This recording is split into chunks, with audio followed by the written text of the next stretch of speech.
Hi, my name is Earl Oremus. I'm the headmaster at Marburn Academy. Marburn is a school in Columbus, Ohio for about 150 children. Been present here since 1981. And the children we serve really struggle if they try to learn to read, write, or spell using conventional instruction methods. Children often referred to as dyslexic. We also serve a large number of children who are diagnosed as ADHD. These are frequently children who are very disorganized, impulsive, and distractible.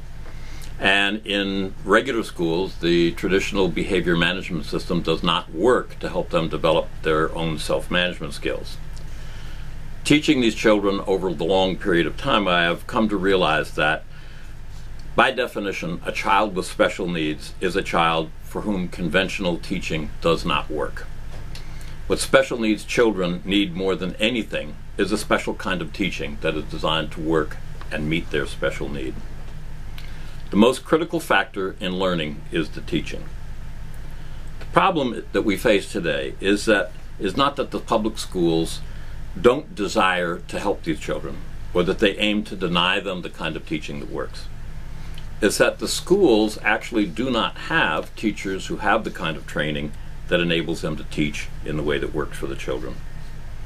For example, a student with a severe communication disorder of the sort that is typical of autistic children simply is not going to be able to learn well in a classroom where the primary modality of teaching is verbal instructions. That child needs a kind of instruction that is available in a school that specializes in teaching children with such communication disorders. Here in Columbus, that would include schools like Oakstone or Hogland or Helping Hands Center. Because they specialize in such instruction, they have fully trained staffs to provide it, and so every child at that school has teaching that works for them. A child who is born deaf cannot learn to speak with the kind of instruction that's available in our public schools, because that highly specialized form of teaching that is needed for that is not available there. That child would need a school like Ohio Valley Voices in Loveland, where every teacher has been trained in the method that works. Dyslexic children do not learn to read, write, and spell from the kind of teaching that works for regular children. But most public schools do not have any teachers trained in the methods that have been proven to work for these children. To learn to read, these children need to find a school like Marburn Academy, where all the teachers are trained in a specialized method that has been proven to work best for them. In each of these cases, the specialized instruction that is needed is available because the chosen mission of that school is to teach those particular children. The school concentrates its hiring, its training, and its professional development on the teaching methods that work best for the children they focus on.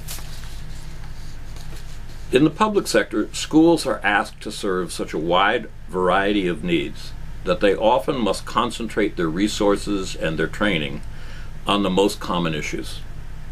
It would make no sense from a cost perspective to expect every school or even every district to maintain a full program of highly trained staff to train deaf children to speak when only a few children will need that service.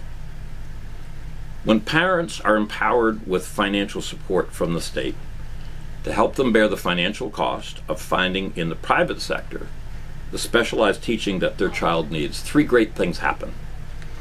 The first is the public school is spared the cost of maintaining a wide array of highly trained special need teachers, and it is spared the conflict that often occurs with parents when the school is obliged to try to meet a special learning need with a form of teaching that doesn't meet the need.